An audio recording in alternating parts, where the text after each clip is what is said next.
ગીતાજીમાં ભગવાન પોતે આજ્ઞા કરે છે કે દરેક વ્યક્તિએ શાસ્ત્રની મર્યાદા પ્રમાણે જીવવું જોઈએ. શાસ્ત્ર આપણને આપણા જીવનની મર્યાદા શીખડાવે છે. મર્યાદા એ બંધન નથી, ભવના બંધનમાંથી મુક્તિ છે. ભાગવતજી 8મો પદ શીખડાવે છે આપણને પુણ્યનો સંચય. માણસે જીવનમાં પુણ્ય કર્મ કરતા રહેવું જોઈએ. અને આ જીવનનો જ્યારે અંત આવશે ત્યારે સાધનો તમારી સાથે નહીં આવે, તમારા કરેલા પુણ્ય કર્મો તમારી સાથે આવશે. એક મજાની વાત તમને કહું,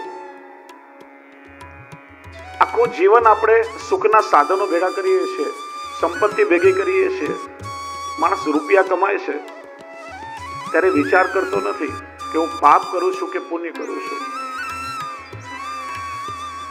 જે માર્ગે મળે સાચું કરીને, ખોટું કરીને, પાપ કરીને, પુણ્ય કરીને બસ મેળવી લેવું છે. પણ મજાની વાત એ છે કે જે રૂપિયા, પૈસા, સંપત્તિ, સાધનો ભેગા કરીએ છીએ એ બધું છેલ્લા સમયે છોડીને જવું પડે છે. પણ એના માટે કરેલા કર્મો એ તમારી સાથે આવે છે અને જન્મ જન્મે કર્મનું ફળ ભોગવવું પડે છે. આટલું જીવ સમજી જાય, એનું જીવતર સુધરી જાય.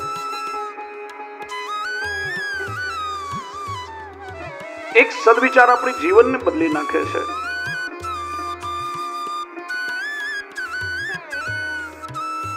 ભાગવત આપણને પુણ્ય કર્મ કરતા શીખડાવે છે. 9મો પદ છે આપણી પરંપરાનો નિર્વાહ.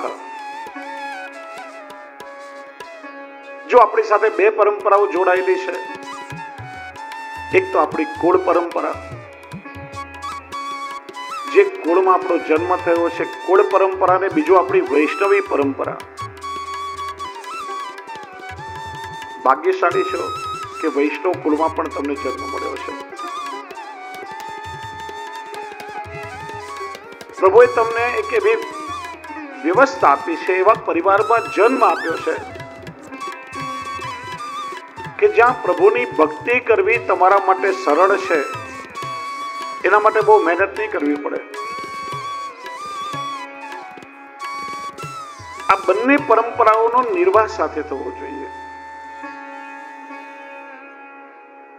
ઘણા લોકોને પરંપરા શબ્દ આમ જૂનવાણી લાગતો હોય. આ બધી પરંપરાઓમાં રહેવાની શું જરૂર છે, નિભાવવાની શું જરૂર છે? પણ એનાથી જ આપણો ઉત્કર્ષ છે. રઘુકુલ રીત સદા ચલી આવી, પ્રાણ જાય પણ વચન ન જાય. ભગવાને પણ પોતાની કુલ પરંપરાનો નિર્વાહ કર્યો છે.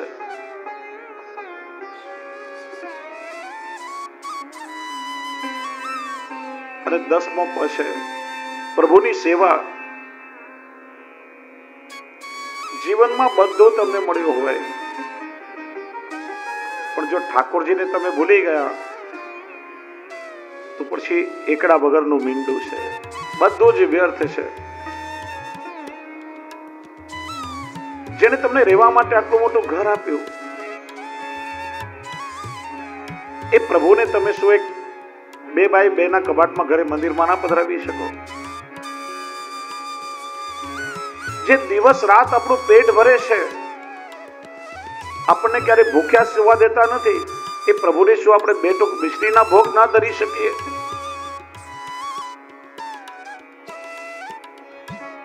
અરે વૈષ્ણવ થઈને જે પ્રભુ સેવાથી વંચિત રહે એ જીવ તો દુર્ભાગ્ય છે. પ્રભુની સેવા એ આપણા વૈષ્ણવી જીવનનું મુખ્ય અંગ છે. આ 10 પળ આપણે બધા જીવનમાં આ 7 દિવસ ભાગવતજીનું શ્રવણ કરીને ઉતારવાના છે.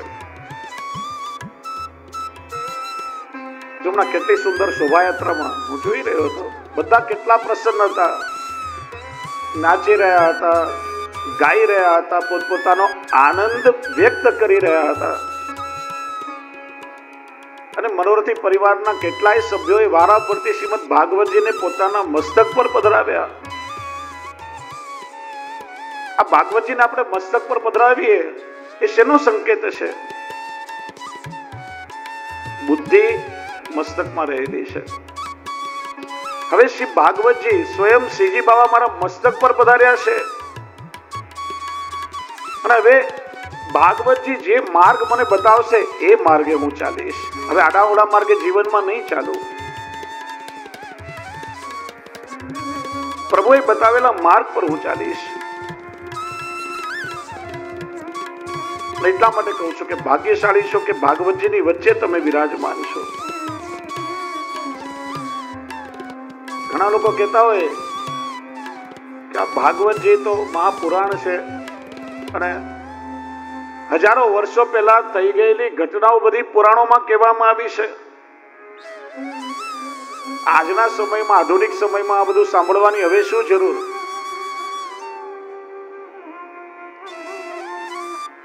પુરાણ કોને કહેવાય?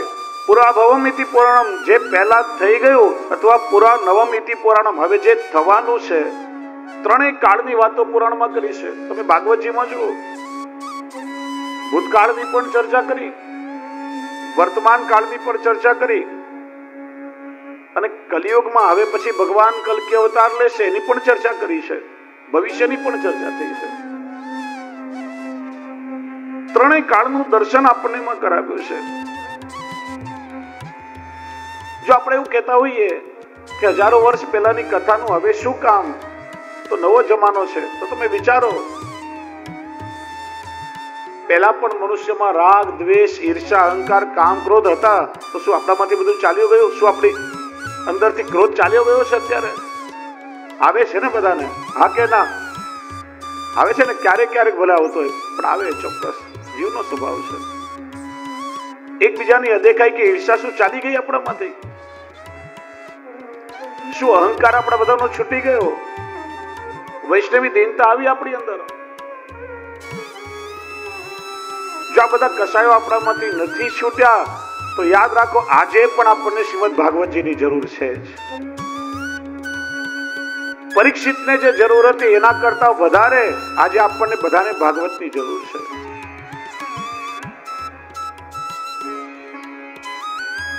ઘણા બુદ્ધિજીવીઓ કહેતા હોય, આ એકની એક કથાઓ થતી હોય છે, નવું બીજું કઈ એવું આવતું નથી. થઈ ગયેલા પ્રસંગો વારંવાર કહેવાતા હોય છે.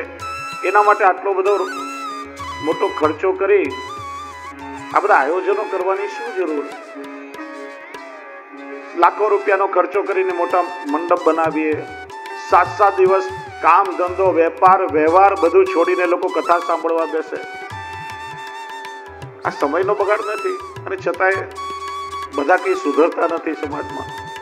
એના કરતા એકાદ હોસ્પિટલ બનતી હોય એમાં ડોનેશન દેવું જોઈએ, કોઈ અનાથ આશ્રમમાં ડોનેશન દેવું જોઈએ, વૃદ્ધાશ્રમ બનતો હોય એમાં યોગદાન દેવું જોઈએ. સમાજમાં ગુનાઓ બહુ વધી રહ્યા છે, ક્રાઇમ વધી રહ્યું છે. ક્રાઇમ બ્રાન્ચની એક પોલીસ સ્ટેશનની શાખા ખોલો, એમાં ડોનેશન આપો. આ બધામાં રૂપિયા બગાડવાની શું જરૂર? વાસ્તવમાં સમયનો બગાડ નથી. કથા અને સત્સંગ સદવિચારોનું વાવેતર છે. આજના સમયમાં સૌથી વધારે આવશ્યકતા છે કે આ સદવિચારોની વાવણી આપણી અંદર થાય. જો આપણી અંદરથી રાગ, દ્વેષ, ઈર્ષા, અહંકાર, ક્રોધ, અહંતા, મમતા બધું છૂટ્યું નથી તો આ સદવિચારોની આજે આપણને સૌથી વધારે જરૂર છે. અને એ સદવિચારોની વાવણી આપણી અંદર થશે.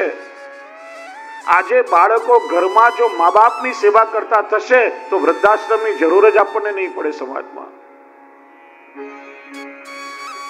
સમાજમાં ગુનાખોરી અટકશે, લોકો સદકાર્ય તરફ વળશે તો પોલીસ સ્ટેશનની કોઈ બ્રાન્ચની જરૂર નહીં પડે. હોસ્પિટલમાં તનથી માંદા જે મરીજ હોય, બીમાર હોય, જે શરીરથી બીમાર છે એનો ઉપચાર થાય. અને કથા ને સત્સંગમાં મનથી માંદા જે મરીજ છે એની સારવાર થાય. કેટલા મનથી માંદા લોકો એથી સારા થઈને જાય છે. કેટલા લોકો કથા સાંભળીને ડિપ્રેશનમાંથી બહાર નીકળ્યા છે. કેટલાય લોકોના જીવન બદલાયા છે. અનુભવ કર્યો છે મેં. ઘરેથી કોઈ ક્લેશ કંકાસ થયો હોય અને આપઘાત કરવાનો વિચાર કરીને માણસ નીકળ્યો હોય, 10 મિનિટ કથામાં આવીને બેસે, સ્વસ્થ થઈને પોતાના ઘરે જાય. આપણે નક્કી કરવું જોઈએ. હું ઘણી વાર કહું છું, મને એક ભાઈએ કહ્યું કે મારા જીવનમાં 150 કથા સાંભળી નાખી. મેં કીધું બહુ સારું, સાંભળી નાખી ના કરતા એક સાંભળી રાખી હોત તો વધારે સારું હતું. સાંભળી નાખીએ તો સમયનો બગાડ, પણ એ સાંભળીને રાખો તો સમયનો સદુપયોગ છે. એટલા કેવલ પુરાતન સમય માટેની પુરાણોની કથા નથી. આજના સમયમાં આપણા જીવનમાં અત્યંત ઉપયોગી છે એવું આ શ્રીમદ ભાગવત છે. આપણને ધર્મ શીખડાવે છે. ધર્મ એટલે શું? આજે વાસ્તવમાં ધર્મ શબ્દની વ્યાખ્યા જ આપણને ખબર નથી. આપણને કોઈ પૂછે તમારો ધર્મ કયો? તમે શ્રીનાથજી વાળા. તમારો ધર્મ કયો? અમે જૈન. તમારો ધર્મ? તો કે અમે સ્વામિનારાયણ. આપણે સંપ્રદાયના અર્થમાં ધર્મ શબ્દનો પ્રયોગ કરીએ છીએ. ધર્મ એ સનાતન તત્વ છે. ધર્મ શબ્દનો સૌથી સરળ અર્થ થાય, જુદી જુદી અવસ્થામાં જે જવાબદારી આપણને સોંપવામાં આવી છે એ આપણી જવાબદારીઓને નિભાવી આપણા કર્તવ્યનું પાલન કરવું એ ધર્મ છે. એટલા માટેનું વર્ગીકરણ કરવામાં આવ્યું. દેહ ધર્મ, આત્મધર્મ, વર્ણ ધર્મ, આશ્રમ ધર્મ, આપદ ધર્મ, ભગવત ધર્મ આદિ. માણસનું શરીર મળ્યું છે તે એક માનવી તરીકે મારી શું જવાબદારી છે? પશુઓ કરતા હું કઈ રીતે જુદો છું? પશુતામાંથી બહાર નીકળી અને માનવ બનવાનો પ્રયત્ન કરીએ. અને તમે જુઓ, કોઈ પશુને કેવું ના પડે કે તું પશુ થાય, પશુ હોય જ. કૂતરાને કેવું ના પડે તો કૂતરા જેવો થાય. ગધેડાને કેવું ના પડે તો ગધેડો થાય, હોય જ. પણ માણસને વારે ઘડીએ કેવું પડે કે તું માણસ થા. માણસનું શરીર મળ્યું પણ એ માનવતા ન આવે તો એનો શું અર્થ? માનવ ધર્મ આ શરીરનો, દેહનો ધર્મ છે. આત્મધર્મ, માણસનું શરીર એકમાત્ર સાધન છે કે જેના દ્વારા તમે તમારો આલોક અને પરલોક બંને સુધારી શકો. બીજા કોઈ પણ શરીરથી શક્ય નથી.